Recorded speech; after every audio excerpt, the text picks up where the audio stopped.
Hello and welcome to another edition of the GSMC College Football Podcast presented to you by the GSMC Network. Today is Wednesday, April 16th. Big day in college football as the transfer portal is opening. So we're going to be covering some of the top players in the portal right now. We're also going to talk about the continuing Nico Iamaleava drama, as well as previewing the Miami Hurricanes. Make sure you stick around for later in the show when I'm going to be going over some of my top cornerbacks that are returning for this upcoming season. But before we start, I'd like to ask that you like and subscribe to the show. Also, if you want to have any questions that you want or comments, opinions, make sure you put them in the chat. If you want to make sure your message really stands out, you can use the super chat feature. Just click the $ at the bottom of the chat box to send in your message there, and it's a surefire way to get our attention. Not only does the super chat get you a spotlight on the show, but it also just helps us keep this channel going. Your support means the world to us, and it's what allows us to keep bringing you the sports content that you love week after week. We're building something special here at GSMC, and we couldn't do it without you. So jump in, join the conversation, send in those super chats, and let's make this show even better together. And if you'd rather not use super chat, why not use, you can go to gsmcsport.net to tip, donate, leave a question or comment there at that website. We're so grateful to have you here with us, and we can't wait to hear what you have to say. So, let's talk a little bit about the portal. And the spring window officially opened today. There had been a couple guys that kind of announced that they were going to be joining the portal and entering that previously, but officially the window opened today. The athletes were allowed to put their names into the portal. And I just want to go over some of the guys that I think can be really high impact transfers this spring. So the first guy I have on my list is running back Jaydn Ott. Now, he was a Cal running back, had a really strong start to his career, had over 1,200 purpose yards as a freshman in 2022, was even better in 2023. He led the Pac-12 in rushing yards. He had 1,300. He had 12 rushing touchdowns, and he was first-team All-Pac-12 at running back for the 2023 season. Last year, he got hurt right in their opener, suffered an ankle injury. He did still play in 10 games, but you could tell he was really hampered by that ankle injury. He averaged only 3.3 yards per carry, so obviously was still kind of being affected by that ankle, wasn't at his best, but he did have this offseason to kind of recover, get healthy. And his really main calling card is his vision, his ability to kind of slide from gap to gap as a runner and just find those holes in wherever, more of a zone blocking scheme. But he's really able to kind of see those gaps and move, from hole to hole. He's really twitchy, really elusive. But he's able to kind of slide between the tackles or the guards, and that's his best trait. So he did already commit to Oklahoma. He's going to give them a number one true running back, true number one. He's going to pair up there with John Mateer from Washington State. This honestly probably is the best overall transfer backfield in the country coming in. John Mateer was a top 2 or 3 quarterback prospect in the portal in the winter in December. That was one of the big pickups for Oklahoma. And they're also going to get Jaydn Ott here to go play in Norman with John Mateer in Ben Arbuckle's new offense. Another guy I'm looking at is Andrew Simpson. Now, he was a Boise State linebacker, had been there pretty much his entire career. He was really productive pretty much since 2022. This guy was a multi-year starter for Boise State. 2023 had a really strong year, had 66 total tackles, forced 2 fumbles, had 2 interceptions as well, and also he had 6.5 sacks, so really kind of highlighting his versatility as a linebacker, both on ball, inside backer, and kind of off ball, just playing coverage as well as rushing the passer, well-rounded player. That year in 2023, he was second team All-Mountain West. And then this year in 2024, he made 11 starts. He had 45 total tackles, 3 sacks, 3 forced fumbles, 1 interception. He was a little hurt kind of at the end of the season in November, missed a game or two, a little just roughed up from the season, so he wasn't as productive in 2024. But this is a guy that he was the heart and soul of Boise State's defense. He was really their leader, was expected to kind of be that leader again this year, but he's going to transfer. Not sure where he's going to end up. Should have a lot of interest from Power 4 programs. Another guy that I kind of saw was Beau Atkinson. Now, Beau Atkinson was at North Carolina, was their leading pass rusher last season for the Tar Heels, had 7.5 sacks, 13.5 tackles for loss, 35 total tackles, really showed his improvement from 2023. Pretty much his numbers went up across the board, so that was good to see from Beau. There was continued improvement there, and he's still going to have 2 years of eligibility left. That's going to be a big thing too, is just that extended eligibility for Beau Atkinson. Should have a lot of interest as well, just from other various Power 4 programs, where this is going to be a guy that they do want on that D line on the edge. Another guy I'm looking at is Micah Hudson. Now, Micah Hudson's kind of an interesting case. He was a 5-star recruit, originally signed with Texas Tech, coming out of high school in the 2024 class. He was their highest rated recruit ever, number 22 overall in the ESPN 300 rankings, one of the top 2 or 3 wide receiver recruits in the country, but did not have a really strong year with Texas Tech.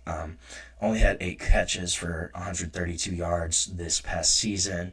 Didn't really make the impact that a lot of people were expecting him to make at Texas Tech. It was a little surprising, just kind of given his skill set.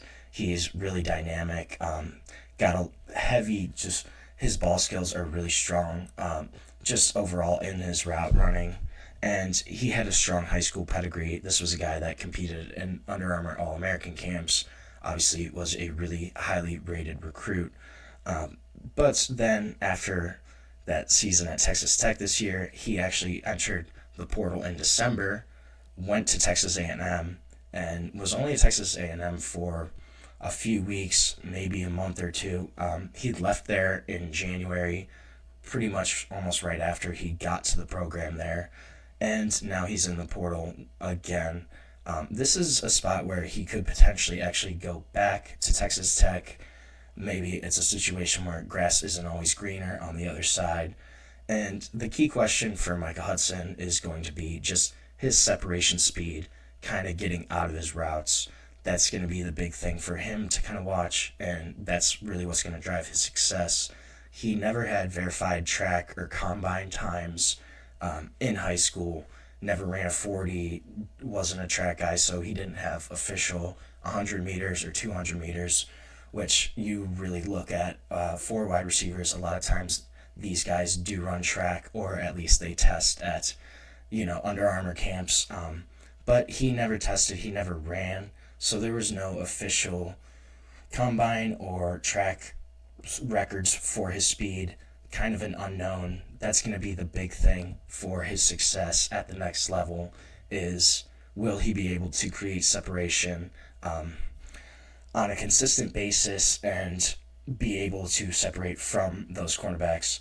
That's going to be the big thing for Micah Hudson. But the pedigree there and just the overall talent level is clearly there with Micah Hudson. So that's going to be another guy you could potentially kind of look at. A quarterback I'm looking at, besides Nico, we're going to talk about Nico a little later in the show, But another guy I'm really looking at is Gio Lopez. Now, he was the starter for South Alabama this past year. As a redshirt freshman, he really kind of emerged as one of the more exciting, more tantalizing group of 5 quarterback prospects, especially the younger kind of group of 5 guys that get more of an opportunity than they would at a power school. And so last season had 2,600 passing yards, ran for 460 yards, 25 total touchdowns, only 7 turnovers. And South Alabama was pretty solid. They went 7-6 last year. Had a decent year, above 500. It's a tough place to play at. But he was also a top 25 quarterback overall across the FBS in terms of total offense. Kind of an interesting quarterback in terms of style. He's really crafty. He's more of a distributor at the position. When you watch him, kind of looks like he's a point guard out there just in terms of directing the offense, getting guys where he wants them to go. It's pretty clinical. He's a little streaky, but when he's in rhythm, when everything's all clicking, this is a guy that's a really exciting quarterback to watch, but can kind of get out of rhythm sometimes and kind of lose that swagger, I guess. This is a guy that plays with a lot of confidence. He has moxie, and this is where sometimes when he gets kind of off track or off script, can be a little streaky, but this is a young quarterback too. Still has 3 years of eligibility remaining. This is probably going to be an option for North Carolina. It sounds like they're really targeting Gio Lopez right now. They still kind of need to add to that quarterback room. It's not super strong at the moment, and it sounds like they don't really want Nico. So Gio Lopez could be a really solid option for the Tar Heels there. But again, we'll have Power 5 interest across the country. Another guy, my last guy to look at, is a wide receiver. Now, Trebor Pena, Trebor, not sure how you pronounce that actually, but Syracuse wide receiver entering the portal. He was really a return specialist for most of his career, has over 1,400 return yards in total, so really a guy that's been a returner at a high level for a long time. He got hurt 2023, 2 years ago, pretty much missed almost that entire season just because of injury, but came back and had a great 2024 season. So got a new quarterback in with Kyle McCord transferring into Syracuse, and he had 84 catches, almost 1,000 receiving yards, had 940, as well as 9 touchdowns, and he was second team All-ACC, helped Syracuse get to that 10-3 record. This is a guy, he's a lot more experienced. He's going to be a 6th-year senior, so he only will have 1 year of eligibility remaining. But he's kind of similar to former Miami wideout Xavier Restrepo, just in terms of play. He's a little bit bigger. He's 6 foot. Restrepo's around 5'10", but he's a little bit bigger, but similar play style. They're really savvy in terms of route running. He's probably going to be a slot guy, but his ability to get open and also just find holes in zone coverage especially, that's a big thing with him. He's kind of able to find those pockets where he's open and the quarterback can distribute the ball to him. That's a really big skill set of Pena, is just that ability to kind of slide in between the gaps in zone coverage, find that hole to where his quarterback can get him the ball. He's really got strong hands, doesn't drop a lot of balls, really reliable in terms of securing the ball, and again, just super savvy just in terms of route running. This is a guy that's going to be a security blanket for quarterbacks. You know, the guy you look at for a 5 or 6 yard gain when you need it, that's going to be Trebor Pena. So we're going to take our first break of the show right now. When we come back, we're going to talk a little bit more about Nico and just kind of what's going on there, a little bit more of the fallout, as well as get into some potential schools for Nico. So that's what we're going to talk about next. But right now, we're going to take a short break on the GSMC College Football Podcast. I feel like I'm losing my mind. Is everybody in the world blind? Please, Lord, give me a sign, a sign. I feel like I'm losing my mind. Is everybody in the world blind? Please, Lord, give me a sign, a sign. I wanna be the greatest. Everybody on the fake shit. I look around and feel like everybody is the fakest. I make this every day and I'm impatient, hoping one day I blow up from the basement. Statement, the top is so vacant. I don't hear shit that I think is amazing. Waiting for my day when I'm playing sold out shows for 1,000 faces. Hey, give me that crown, get in my way and to be put down. It ain't your place, all this my town. If I want that shit, then I'll get it right now. I'm losing it, the noose it fits, some losing shit, a stupid myth. You choose to live or choose to dip, you choose to fight or lose your grip and lose a gift. I feel like I'm losing my mind. Is everybody in the world blind? Please, Lord, give me a sign, a sign. I feel like I'm losing my mind. Is everybody in the world blind? Welcome back to the GSMC College Football Podcast, presented to you by the GSMC Network. And before we get into Nico, I just want to remind everyone that if you have a comment or question, anything you want to get out, don't hesitate to drop it in the chat. Your voice adds a lot to what we're trying to do here at GSMC. We want to keep this show as exciting, as interactive as possible. If you want to make sure that your comment or question absolutely gets noticed, you can use the super chat feature. Just click the $ at the bottom of the chat box to send in your super chat, and it's a surefire way to get your message on our show. Not only does the super chat get you a spotlight on the show, it also just helps us keep the channel going strong. And if super chat's not your thing, you can also go to gsmcsport.net to tip, donate, or leave a comment or question there. We want to keep this show as exciting, as interactive as possible. So, let's talk about another guy that is in the portal. News has obviously kind of been circulating around Nico Iamaleava all week since his departure from Tennessee. And across college football, it kind of seems the consensus is that this was not a great move for Nico. According to Albert Breer from Sports Illustrated, he said that the young quarterback was, quote, a victim of taking bad advice. He also reported that staffers around the NFL, around college football, think that Iamaleava's family is probably, he said, quote, perhaps too focused too much on what they can collectively make now and not on what's coming. And I can kind of see that. This seems almost like a short-sighted move to maximize Nico's earning potential throughout his college career. But I'm not sure if that's actually what's going to happen right now. Seems like there's not a ton of interest, or at least the market is not as hot for Nico as him or maybe his staff around him would have expected. Pete Nakos of On3, he's kind of really been taking the lead in just terms of where Nico might be going, reporting on that. So North Carolina was kind of rumored as a potential landing spot for Nico, just because of their quarterback situation. Don't really have a true starter right now. There's a lot of question marks still around who will actually take snaps under center at North Carolina this season. But Pete Nakos reported on Monday that Bill Belichick's program is out of the mix for Nico.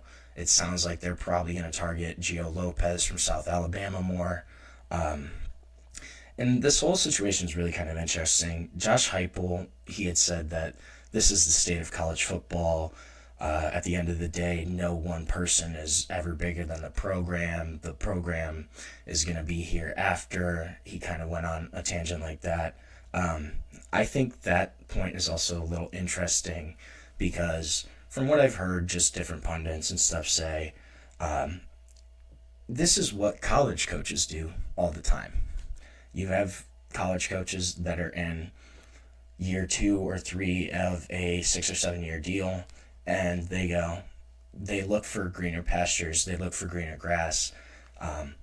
If they get a higher opportunity, a better coaching job, they're going to leave that program. This happens all the time. College coaches have done it all the time.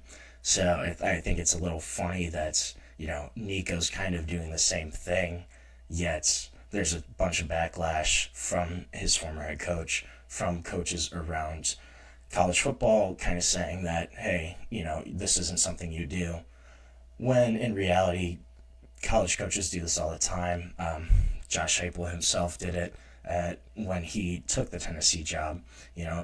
Lane Kiffin left Knoxville pretty infamously for USC, kind of in the middle of the night.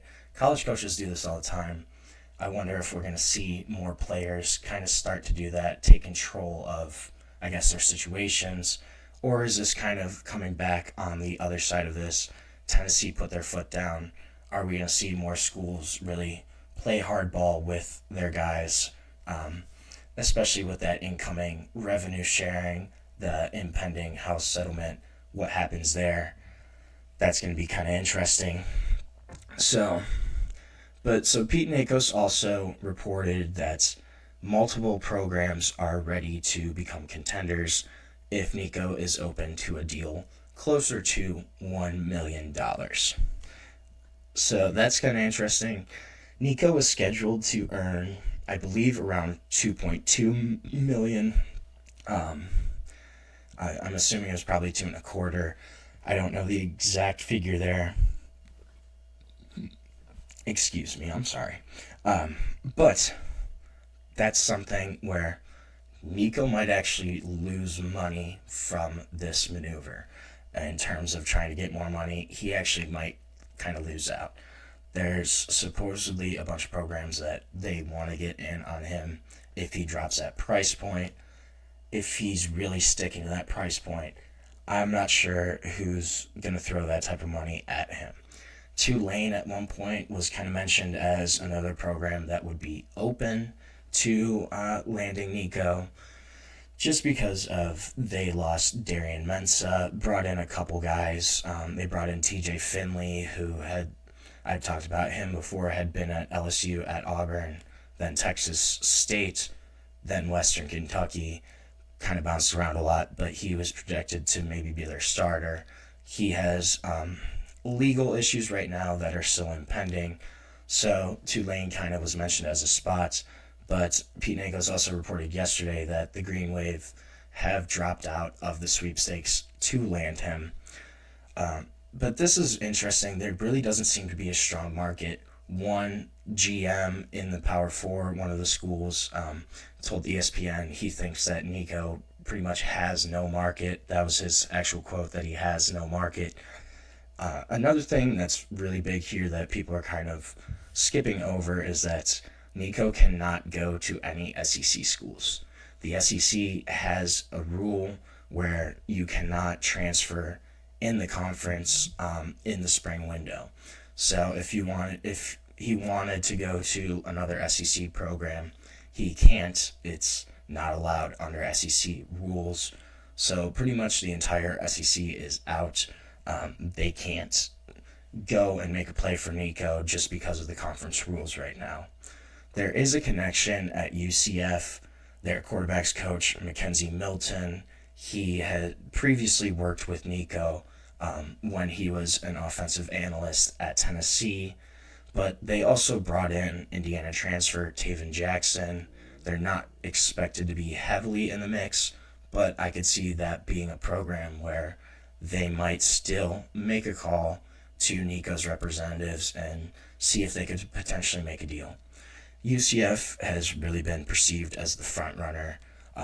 They did bring in a transfer quarterback in Joey Aguilar from Appalachian State, but Nico, the possibility of him being there is pretty tantalizing for UCLA.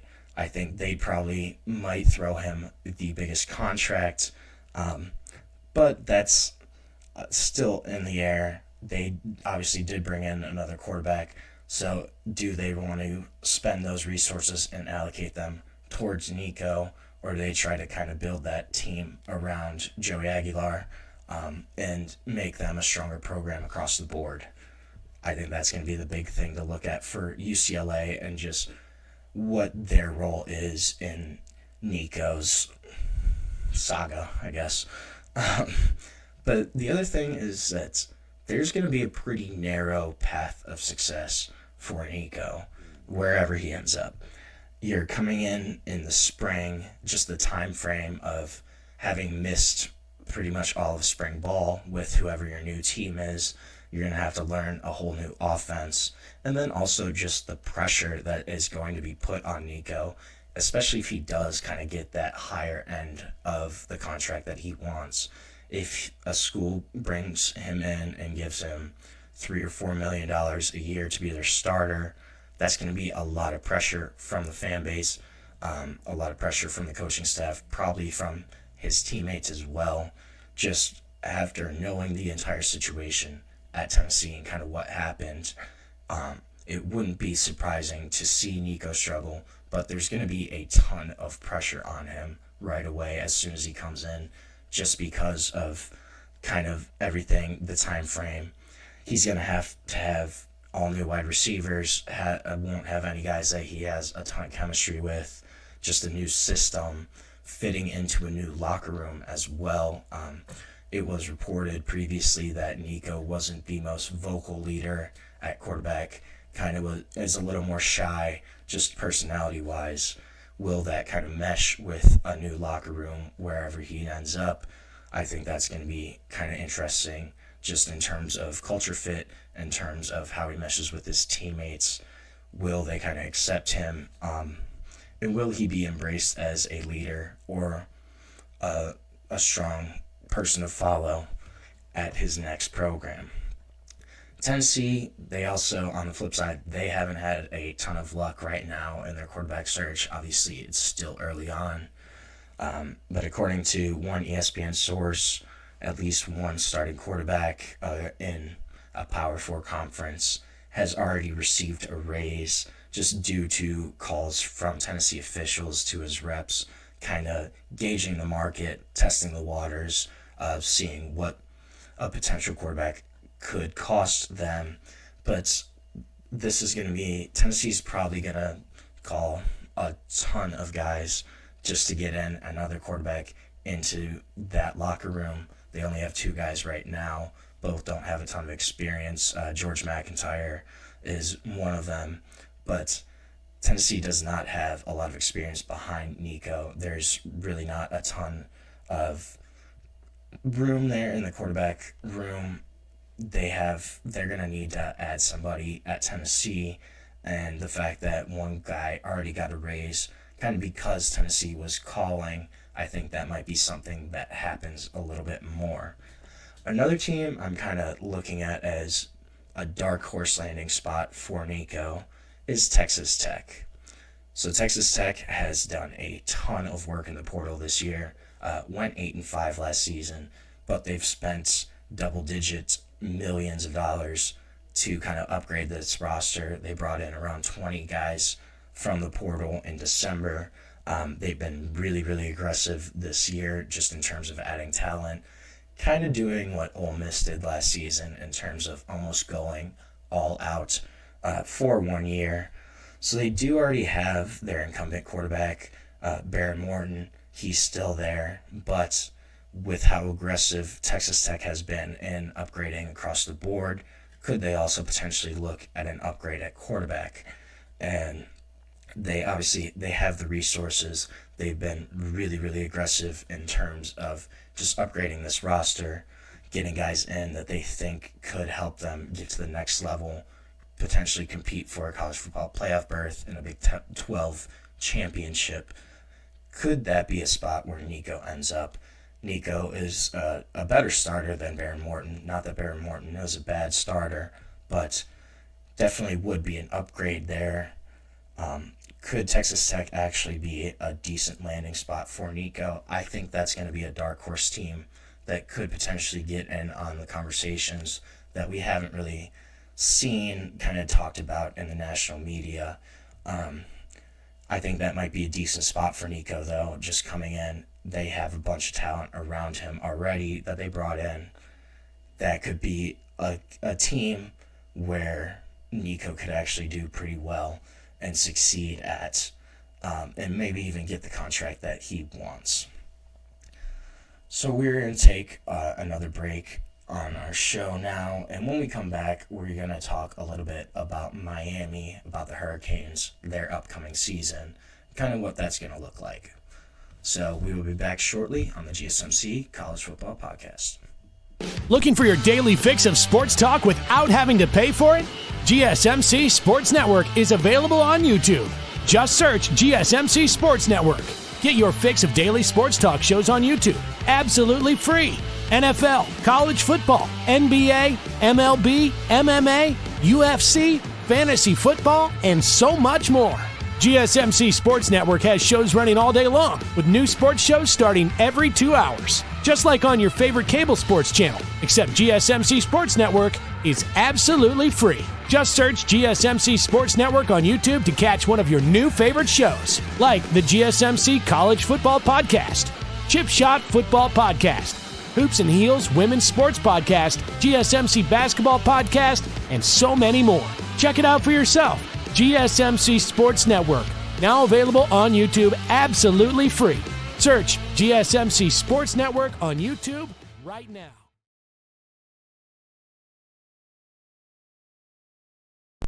Welcome back to the GSMC College Football Podcast, presented to you by the GSMC Network. Just talked a little bit about Nico Eamaleava and kind of that whole situation.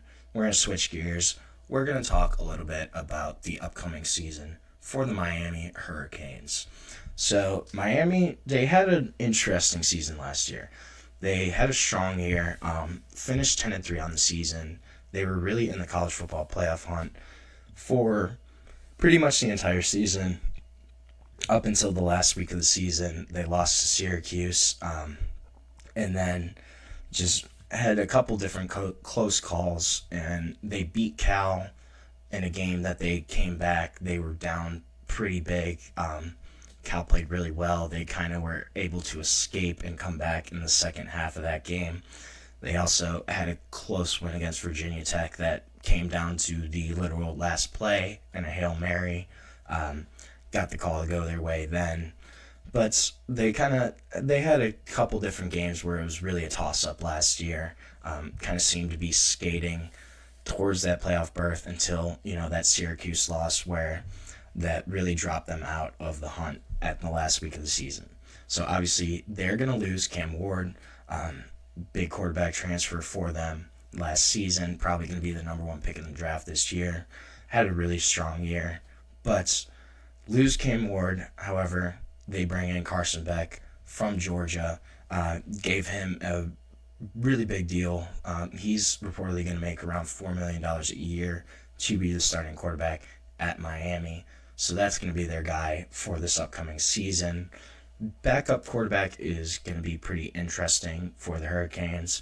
They got a couple different guys all kind of competing for that backup spot. Redshirt sophomore Emory Williams, redshirt freshman Judd Anderson, and then true freshman early enrollee Luke Nickel.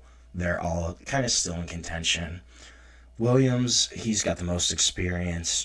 He's probably most likely going to be the actual backup next year. If anything happens to Carson Beck, it's most likely going to be Emory Williams that gets the first shot at taking over then.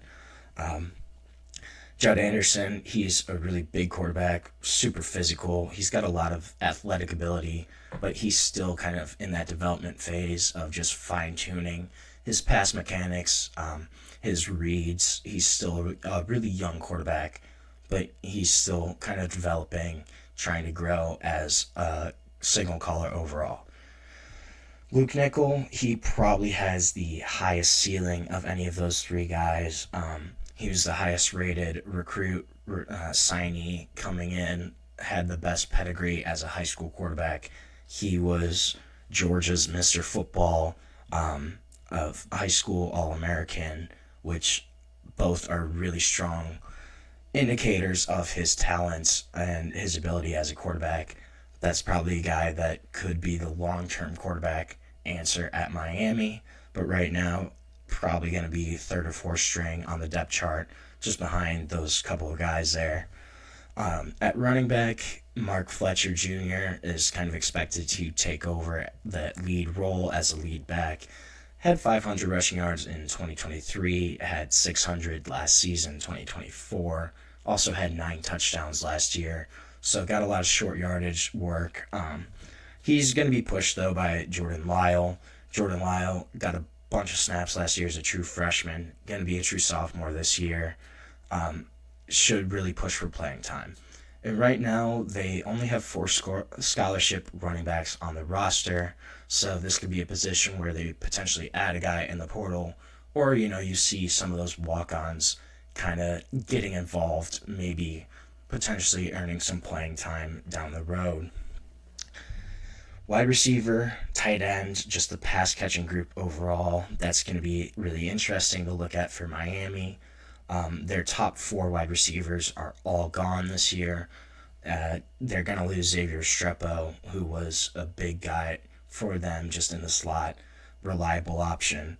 Also going to lose Elijah Arroyo, Cam McCormick, some tight ends that they really relied on. Elijah Arroyo in particular was a really strong tight end for them. They brought in a bunch of new guys. There's 5 or 6 new guys kind of in this room. In the pass catcher room overall. So wide receiver wise, they brought in 3 true freshmen that all could potentially get playing time at some point.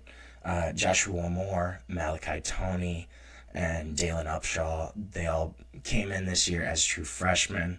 Moore and Toney, really in particular, are guys to watch for potential early snaps, early playing time.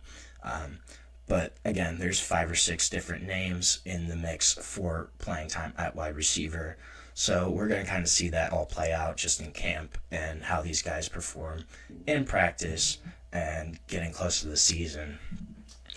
At tight end, they brought in a couple transfers, brought in Alex Bowman from Tulane, as well as Jack Nickel from UAB. Jack Nickel is also the older brother of quarterback signee Luke Nickel. Elijah Lofton is also going to be a name to watch. Elijah Lofton, they've really used as a utility guy during his career at Miami. Last year, he lined up at running back, at fullback, at wide receiver, and at tight end. So this is a guy that they can really move around using multiple different packages. And that could be a guy that gets a lot of playing time just because of his versatility, kind of being able to move around, line up in different spots. That's going to be key for Miami.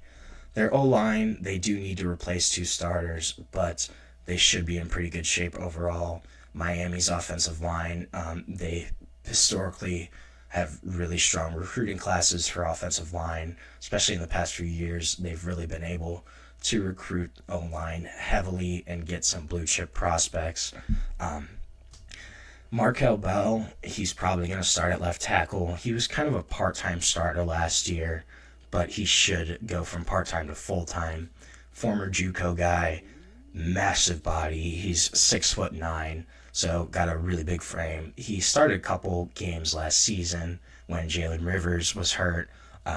He played in every game rotationally as well, so has some starting ability, has a bunch of playing experience, should kind of grow into that left tackle role. And he really progressed throughout the season last year, pretty much growing by leaps and bounds from the start of the season to the end of the 2024 season. He should have that starting spot locked down. Left guard is going to be another one they're going to have to replace there. Matthew McCoy should be the guy at left guard. He's bigger, he's more physical, a little more talented than most of the other guys in contention for that spot. Also developed pretty well last year. He started several games, and he rotated with Jalen Rivers kind of throughout the season. Miami kind of did this thing on the offensive line on the left side where they used pretty much 2 starting groups.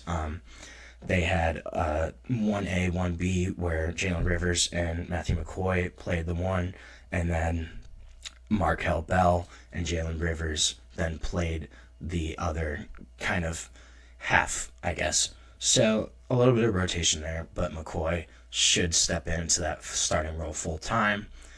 They also brought in TCU transfer James Brockenmeyer to man the middle, former Alabama transfer as well. but he should be their center. He's got 1 year left. Experienced guy, has played at a couple different schools, and he should keep that position kind of warm. Wow, they do have a blue chip signee, SJ Alofituli, I think. Probably butchered that, but SJ, he's a 5-star center. He's going to be the backup for center this year as a true freshman.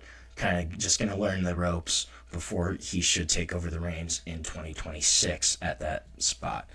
The right side, they're still set. Inez Cooper, Francis Mauigoa, they're both going to return, and they're both going to start again for the third year playing next to each other. So those two are set. The right side of the line is pretty solid, but just how those two kind of develop their individual skill sets as well as just being leaders on the offensive line, that's going to be the big thing to look at there.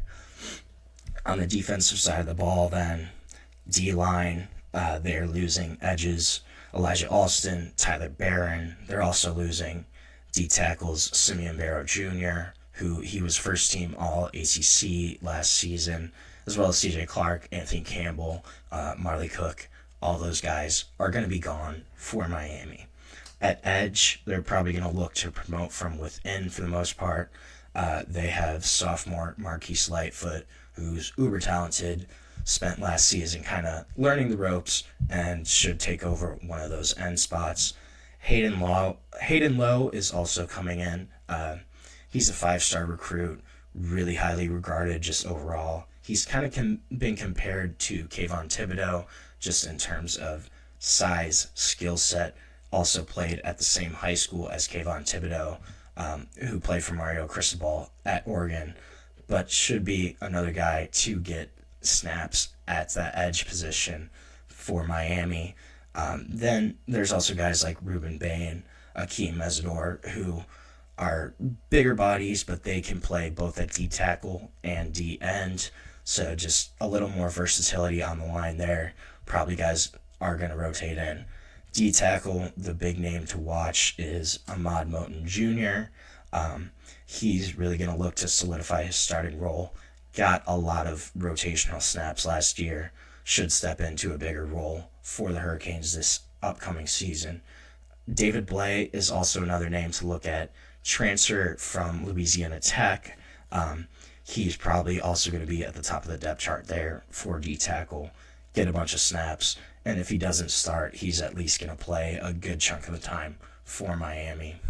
Linebacker-wise, they're going to lose their leading tackler in Kiko Mauigoa. His leadership, his production, it's really going to be missed for the Hurricanes. They're going to need to find a way to replace that production. Wesley Basante, he's returning for his senior year. Going to be the leader of that group. Has been a starter for the past few years for Miami. Should really be the main guy at linebacker for the Hurricanes. Another guy to look at is Popo Aguirre. He's expected to take over for Kiko. He was the first linebacker off the bench last season for Miami. Played a lot. And then just the development of younger guys in the room here. Bobby Pruitt, Bobby Washington Jr., Adarius Hayes. Those guys, their continued development, that's going to be critical for this room, for the depth of it, and just their overall play in general. Will the young guys be able to develop and step into those roles? Secondary, this is going to be the group with the largest amount of turnover. They lost Mish Powell. He's going to the draft. Daryl Porter Jr. also leaving. And then they had 4 or 5 guys transfer. But it might not be a bad thing that they had 4 or 5 guys transfer. Their secondary was really rough last year, just the overall play of it. They will have OJ Frederic. He's going to return at cornerback.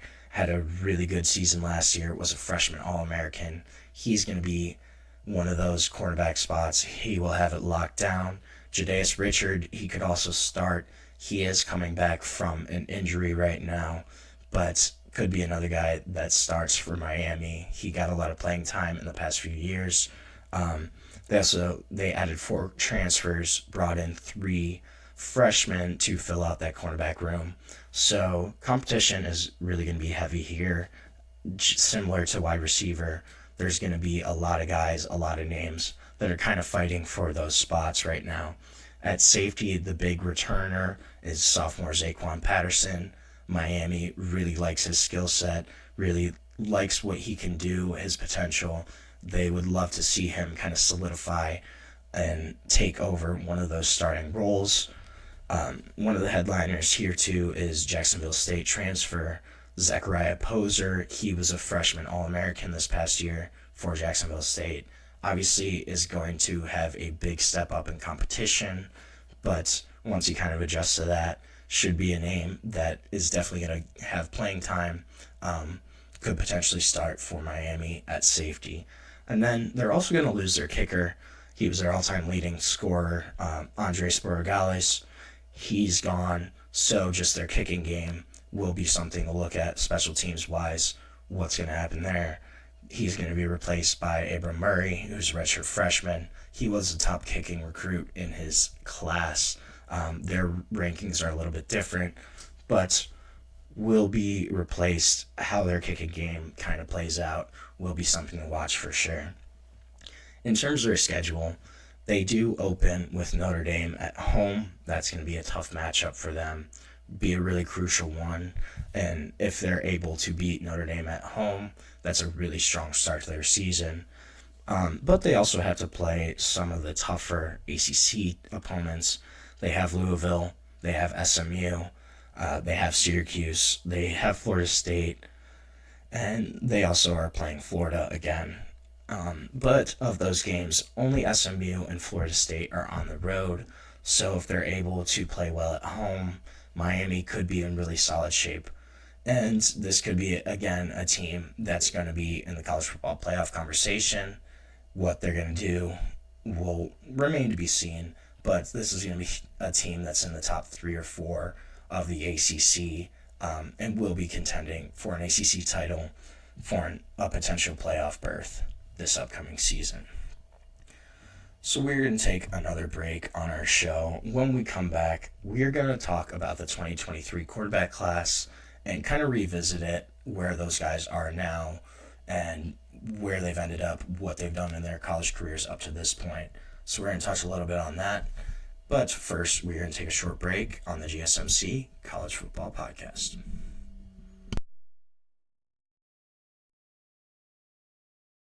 For the best and latest podcasts available anywhere, go to the podcast app on your cell phone and type in GSMC to access free content-rich podcasts on health and wellness, book reviews, sports, entertainment, relationships, social media, movies, technology, finance, and even weird news. Subscribe and download the GSMC Podcast Network's family of shows, available everywhere podcasts are found.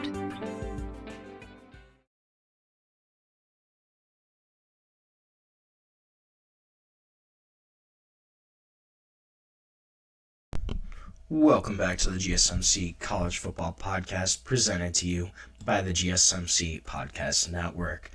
Just talked a little bit about Miami and kind of their season, what it might look like. But now I want to kind of switch gears. I want to talk a little bit about the 2023 quarterback class. And this class in general is really interesting. Now, I want to read the top 10 from 24/7, just from their recruiting rankings when they're actually coming in to college. So number 1 was Arch Manning. He's obviously still at Texas. Number 2 was Nico. He's in the portal now. Number 3 quarterback in that class was Dante Moore. Dante Moore originally went to UCLA, now transferred, went to Oregon. Number 4, Jackson Arnold, started at Oklahoma, now at Auburn.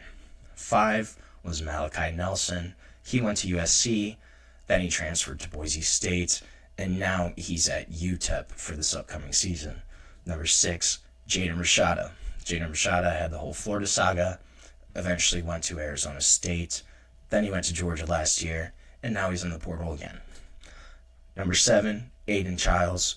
Aiden Childs started at Oregon State, went to Michigan State. 8 was Austin Mack. He started at Washington. Now he's at Alabama.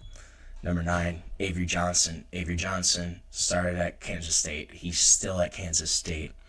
And then 10 was Christopher Vizina, who was committed to Clemson and is still at Clemson.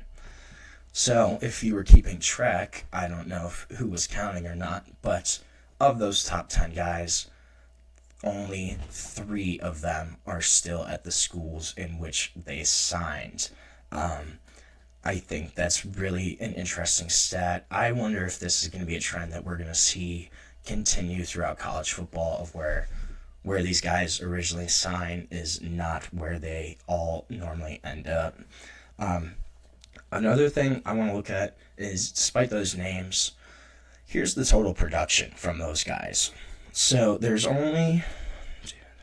6 of the 10 that have produced over 1,000 all-purpose yards, which really isn't a whole lot of yardage if you're, playing a lot.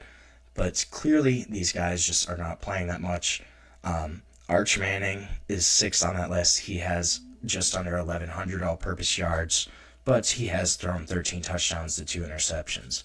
Then Dante Moore is next, mainly because of that freshman year at UCLA. He was the starter at UCLA as a freshman. That was really kind of an interesting situation where he went to UCLA, started there, and then transferred after his freshman year, after he had started half of their games, to Oregon to sit behind Dillon Gabriel for a year before taking over as the starter this upcoming season. That was really kind of an interesting move, I thought, just because he was already playing a lot at UCLA. And if he wanted to kind of transfer, I feel like he could have done it this year instead, after playing another year as a starter and just getting more experience under his belt. But he decided to cut bait at UCLA, decided to go to Oregon instead. That was really kind of just interesting in terms of, normally you want to see these guys will transfer for the opportunity for more playing time, yet Dante Moore kind of did the opposite. He went across the grain, said, no, I want to learn behind Dillon Gabriel for a year and kind of just grow my overall game. I think he's really going to be one of these quarterbacks to watch this upcoming season, and just did that year off learning really help him progress as a quarterback, because Dante Moore probably has some of the more elite skill sets of any of the quarterbacks in this class. But if you look at the top 3 guys, Avery Johnson, so Aiden Childs is 3rd. He's just over 3,000 all-purpose yards. Kind of makes sense. Played a little bit at Oregon State. He then followed his head coach, Jonathan Smith, to Michigan State and was their starter this year. Could be another guy where he could take another step just with another year under his belt. Now being at Michigan State for the 2nd season, will he kind of take that next step as a starter? Michigan State has had a rough few years, but year 2 under Jonathan Smith, could Aiden Childs actually be a guy that takes that next step up and, is an all Big Ten performer or something of that caliber? But he's 3rd on the list in terms of production. Nico is 2nd. And then number 1 is Avery Johnson, who was the 9th overall quarterback in this class. Avery Johnson, one of the only guys that stuck it out at his original school, sat behind Will Howard for a year, took over as a full-time starter this past season, is the unquestioned starter, unquestioned leader at Kansas State again this year.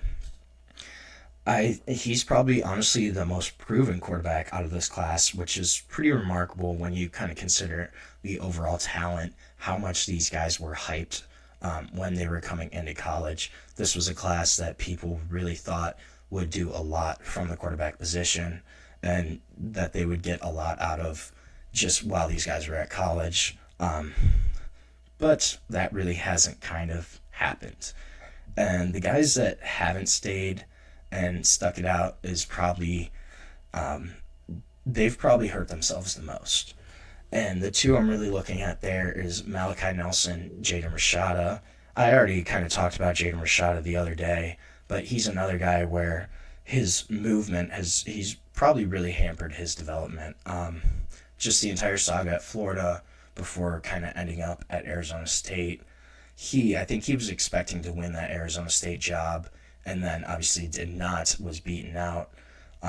Transferred then to Georgia, where he didn't play at all really at Georgia last year. Kind of wasn't really going to be in contention for that starting job, which is interesting just considering his pedigree as a quarterback. And now he's kind of in no man's land. Doesn't really have a strong potential landing spot right now. Kind of just stuck out there, and also just doesn't have production to kind of match what his value of himself he probably thinks is. He hasn't done it at a college level. He hasn't shown that he can be a strong college quarterback, and that's probably why he's just been put out to pasture almost. Malachi Nelson, though, I think he's the biggest example. He went to USC. He probably could have had a decent shot of beating out Jaydn Ott either last year or this season, but he did not try to stick it out. Miller Moss was still at USC when he was there too, and then he went to Boise State again. I think he thought he would beat out Maddox Madsen for that job, lost to Maddox Madsen, and now he's at UTEP. So he's gone from a 5-star quarterback who was, hailed as the next guy at USC, as Lincoln Riley's next guy, next quarterback project, and now he's playing for UTEP, which, no disrespect to UTEP, but UTEP is not on the same level as a USC, as some of these other blue blood programs. UTEP is just not that same kind of caliber. And I think that Malachi Nelson has kind of really almost shot himself in the foot in terms of where he's gone in his decisions in his college career. I liked the Boise State move at the time, but clearly he was not able to beat out Maddox Madsen, wasn't going to be the guy there. So I can understand that one, but he could have stayed at USC originally and probably still had a really strong career. So I kind of re-ranked this class. I still have Arch number 1 just based on his potential becoming the Texas full-time starter this upcoming season. He's kind of shown what he can do in little bursts, but I think being the unquestioned starter this year, having followed Quinn Ewers, kind of watched how he progressed as a quarterback, I think Arch is still number 1 just based on his potential. Then I would have to go Avery Johnson second. Avery Johnson has been the most productive quarterback in this class, really has a lot of dual threat ability, has the most experience, and is a guy that I think can have a really, really strong 2025 season. I have Dante Moore at 3 then. I think Dante Moore can be really good for Oregon this year, especially after kind of taking that back seat last season to Dylan Gabriel, who was a guy that played in college forever, clearly knew how to win at the college level. Watching a guy like that in front of you, I think that's going to be really good for Dante Moore, and I could see him having a really strong season. After that, I have Nico. I think Nico's probably the 4th best. Obviously, been talked about a lot, but he's not a bad quarterback. I don't know if he is an elite college quarterback. Then I have Jackson Arnold, Aiden Childs. They're kind of interchangeable. I think they're both going to be unquestioned starters this year. Both have some question marks. I think either of them can have decent years. Childs honestly might be ahead of Jackson Arnold at this point, but you don't know. Then I have Austin Mack. Then I have Christopher Vizana from Clemson. And then I have those 2 guys that kind of are in no man's land right now in Jaden Rashada and Malachi Nelson. But I just kind of wanted to go over some of those guys and where they're at, and give a quick update on that class, because I think it's really interesting. Of the top 10, only 3 of them still at the school where they originally signed. So now we're going to take our last break of the show. When we come back, we're going to talk a little bit about cornerbacks and some of the top guys that are returning for this upcoming season. So we're going to take a look at that, but we'll be back shortly on the GSMC College Football Podcast.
Welcome back to the GSMC College Football Podcast. Just talked a little bit about the 2023 quarterback class, kind of how they've shaken out so far in college. We're going to switch gears, though, talk a little bit about the defensive side of the ball and some cornerbacks that I think are going to be some of the top guys to look for this upcoming season.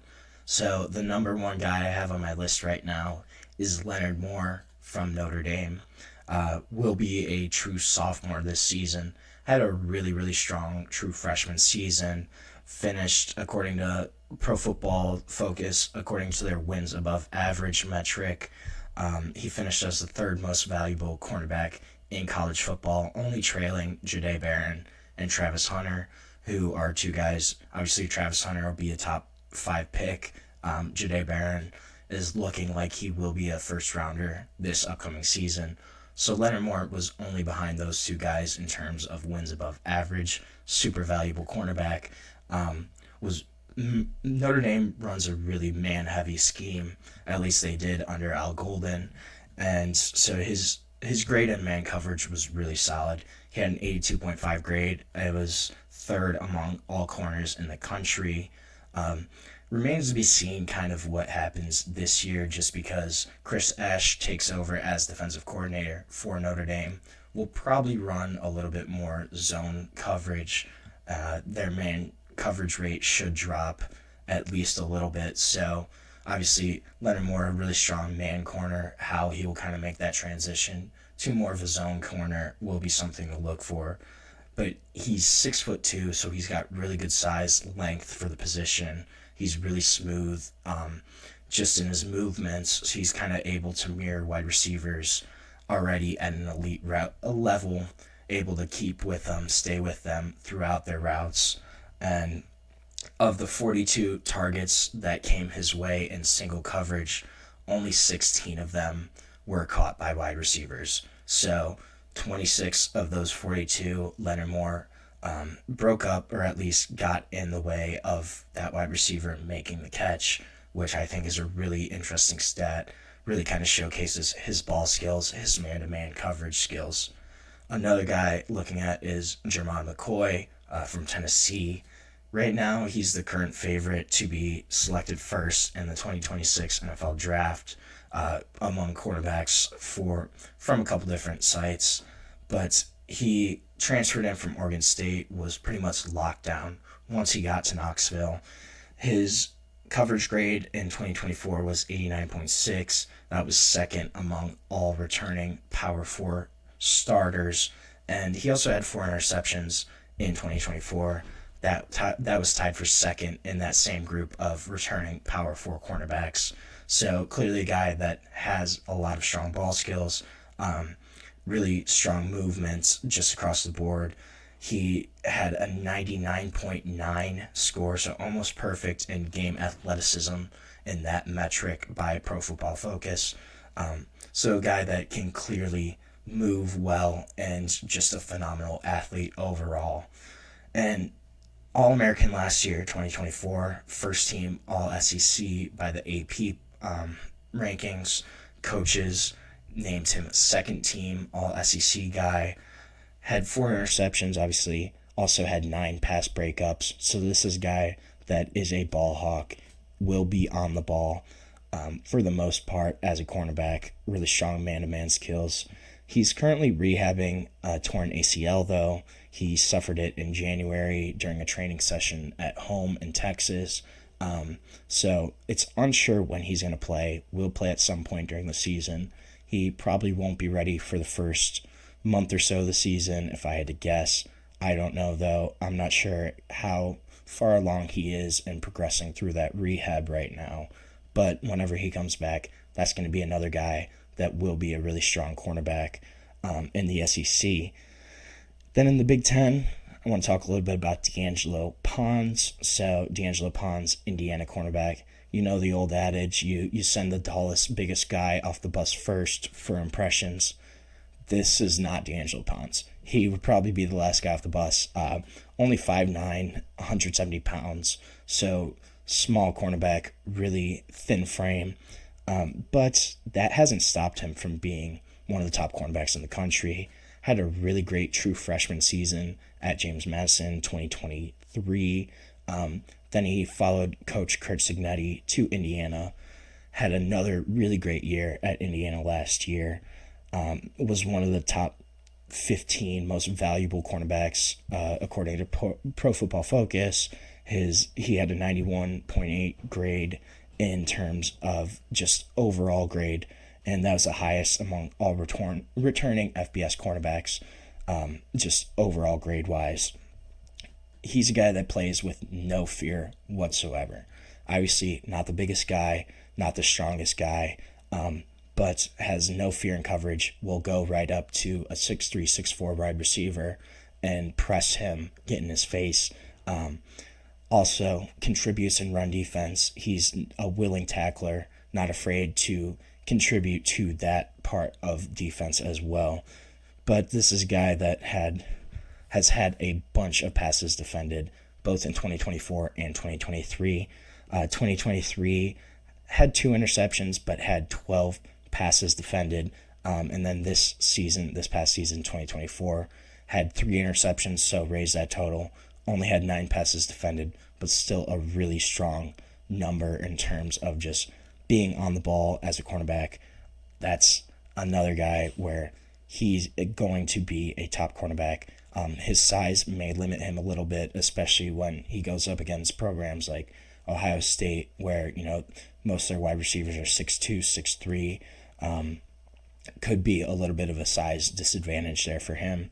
But again, he's not afraid of that. Kind of plays with that moxie swagger that you see a lot of times out of cornerbacks. Another guy is Avion Terrell, AJ Terrell's younger brother. He also is a Clemson guy, but Avion, he's a much better run defender than his brother ever was, still is. But he placed 4th among all cornerbacks last season with his run grade, had a 90.7 run defense grade, and also forced 3 fumbles. So the guy that's a willing tackler and really likes to contribute in the run game. He is also, though, he's still really excellent in coverage. He led all Power 4 corners with 14 forced incompletions last year. So still really strong on the ball at the point of attack.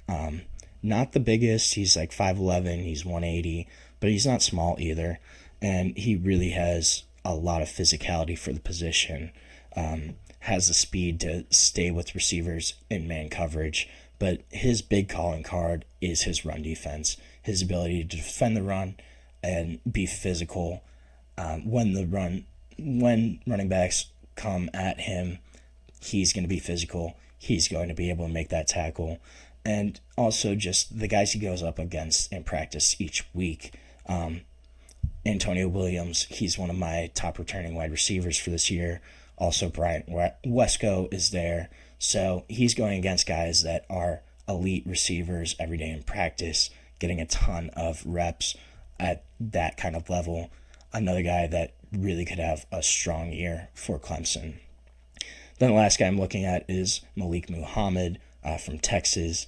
So only 3 returning Power 4 corners have been more valuable than him over the past 2 seasons, according to the wins above average metric from PFF. Has 17 forced incompletions over that time span over those 2 years, despite only being targeted on 12% of his snaps. So really this is a guy that when the ball gets thrown to him, he's not going to let that receiver get it. He's at least going to get his hands on the ball and disrupt the pass a little bit. He's not a super elite athlete, but really instinctive player. He's kind of uses angles well, takes strong angles to the ball, able to really close fast in coverage. Even if it looks like he may have lost a step, he is able to recover quickly. And he didn't have any interceptions in 2024. That's going to be a number to look at. Obviously, interceptions are not the most important stat for a cornerback, but it is something that you still look at just in terms of you want your cornerbacks to be on the ball, to be looking for the ball. He's also going to lose Jaydn Ott from on the other side of him. That was his other starting cornerback this past season for Texas. Obviously, Jaydn Ott will be a first-round pick most likely. So there's going to be more pressure on Malik Muhammad this season to succeed, to kind of showcase what he can do without the support of Jaydn Ott on the other side of the ball with him. So that is going to be all for our show today. Thank you so much for tuning in to the GSMC College Football Podcast, presented to you by the GSMC Podcast Network. Your support means a lot to us, so please remember to subscribe to the show, leave a positive comment or review. It really does make a difference. And if you want, you can follow us on Facebook, Twitter, Instagram, and TikTok for more sports updates, more sports content that you love. Thank you so much, and have a great day.